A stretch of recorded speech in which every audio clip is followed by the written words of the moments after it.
Ah, não. Vamos lá, já é demais já. Cadeia respiratória. Cadeia respiratória também é a mesma coisa que fosforilação oxidativa. Lembrem que a cadeia respiratória acontece na cresta mitocondrial, ou membrana interna das mitocôndrias. Ela é dividida em duas etapas. A primeira parte é o transporte de elétrons e a segunda é a quimiosmose, que é a síntese de ATP, através da ATP sintase, certo? O que é importante saber aqui?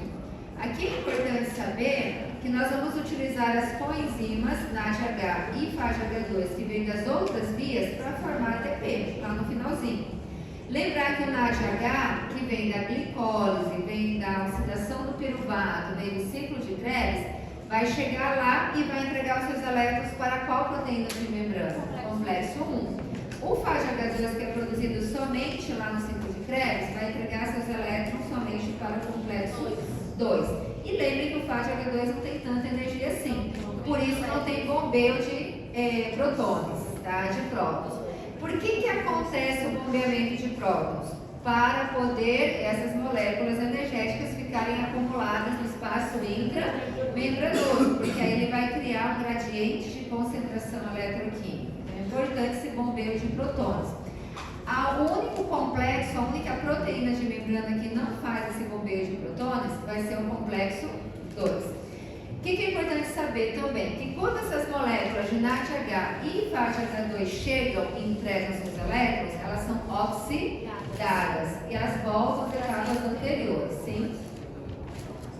Complexo 5 é a segunda etapa. Calma. Não é a primeira etapa que nós estamos falando, tá? Agora, aqui na primeira etapa. Então, o que acontece na primeira etapa? NADH e FADH2 entregam seus elétrons, ficam oxidados e voltam às etapas anteriores. Quando o NADH entrega seus elétrons para o complexo 1, bombeio de prótons, tá? Agora, lembrem que na primeira etapa nós temos a presença de um elemento muito importante aqui, que é o oxigênio. Qual a importância do oxigênio? Ele aparece no final da primeira etapa. Tá aqui, ó, se encontra afinada na cadeia de transporte de elétrons. O que ele faz? Ele vai trair os elétrons, recoleta os prótons para formar água. Aqui o oxigênio não forma ATP, tá? Bom, também voltando aqui. Pode. Ele é um elemento muito eletronegativo, por isso ele tem essa tendência a atrair os elétrons, tá? Agora, lembrar da função da bolinha rosa e da bolinha vermelha. Bolinha rosa é a ubiquitina. Ubiquitina não, ubiquinol. Não me usa o erro. Não me usa o erro. Vamos lá. Ubiquinol, tá? Ubiquitina que faz a marca molecular, né? Não pode colocar ubiquitina, lembrando que ubiquitina é que ela faz o peso, não o peso, é a marca molecular na prova. Tá. Ubiquinona é a bolinha rosa. Qual a função do ubiquinona? Transferir os elétrons do complexo 1 e do complexo 2 para o complexo 3. Chega no complexo 3, bombeio de prótons de novo. Vamos transferir os elétrons agora para o complexo 4. Para isso temos o citocromo C, que é a bolinha vermelha. O citocromo C transfere os elétrons do complexo 3 para o complexo 4. Então, tudo isso acontece na primeira etapa, certo? Agora, a segunda etapa, que é a quimiosmose, nós vamos utilizar o complexo 5. Essa proteína de membrana, ela tem ação enzimática, ela é uma enzima, na verdade. E o nome da enzima é ATP sintasa ou ATPase, também podemos falar assim. O que acontece? Esses prótons que ficam guardadinhos ali no espaço intramembranoso, eles querem voltar de novo à matriz mitocondrial.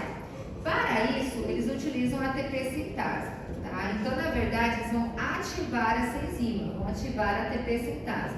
Se for perguntado quem ativa a ATP sintase ou a ATPase, são os prótons que se encontram no espaço intermembranal, certo? Quando esses prótons vão passando pelo complexo 5, que é a ATPase, eles vão, esses prótons vão ativar o processo de fosforilação. Então, as moléculas de ATP vão ser fosforiladas para a síntese de ATP. Então, quem regula quando nós vamos precisar desses prótons para ser ativada a enzima não são os prótons. Quem regula vai ser o ADP. Então, eu posso perguntar quem ativa a ATP sintase e quem regula a ATP sintase. Quem ativa são os prótons que se encontram no espaço intermembranal. E quem vai regular a entrada desses prótons, segundo a minha necessidade energética, vão ser as moléculas de ADP. Qual a diferença entre a primeira etapa e a segunda etapa? A primeira etapa acontece transporte de elétrons, bombeio de protones, é criado o gradiente de concentração eletroquímico, as moléculas de NADH e FADH2 vão ser oxidadas, vão voltar às vias anteriores. Agora não é hora de tirar selfie, é hora de prestar atenção. Vamos lá. É seu maridão lá, linda. Vamos lá. É porque tá gravando. Não, tá tirando selfie, assim, ó. Não tá gravando, não. Tá gravado aqui, ó. Agora o livro tá gravando.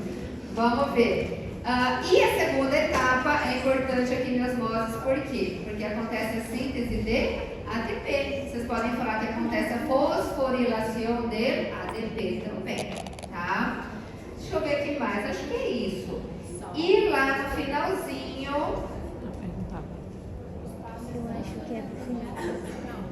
Não precisa, o que acontece? Né? Os prótons vão chegar, vão ativar a subunidade F0, aí vão passar pela subunidade F0, ativar a subunidade F1, tá? Se tiver F1 também são os prótons do bacteriano.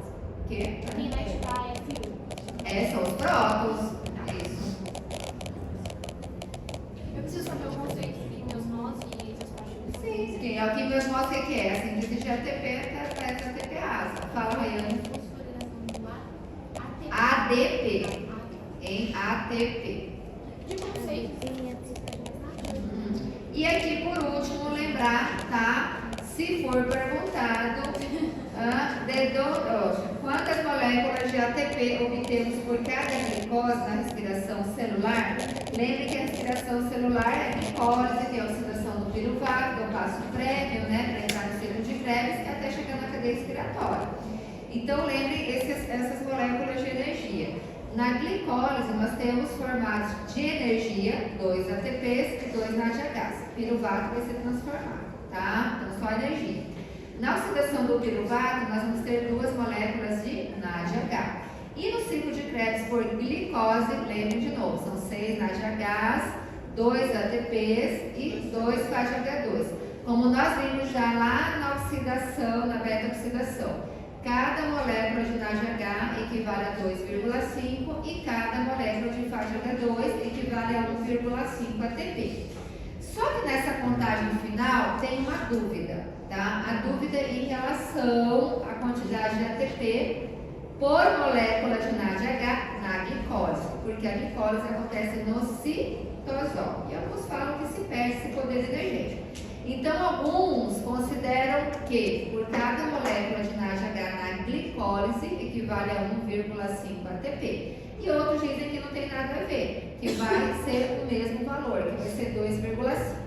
Então, o exercício fala assim, considerando que por cada molécula de NADH na glicólise equivale a 1,5 ATP, qual é o saldo total de ATPs no final da respiração? Se é 1,5, vai ser 30. Se é 2,5 para todas as moléculas de NADH, aí serão 32. E vice-versa também, porque a gente tem que usar um pouquinho da lógica. Se ele fala que no final do processo da respiração celular são formados 30 ATPs, isso significa o quê? O que foi levado em consideração? Que as moléculas de NADH da glicólise é 1,5. E se ele fala lá que no final de todo o processo é 32, quer dizer que todas as moléculas de NADH de todas as vias anteriores equivalem a 2,5 ATPs. Isso é um pouquinho de lógica, tá? A gente tem que usar essa lógica, esse raciocínio. Por isso que eu não quero que vocês estudem mecanicamente, tem que relacionar sempre. Eu acho que é isso.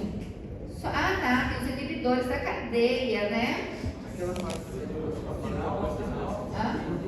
Qual?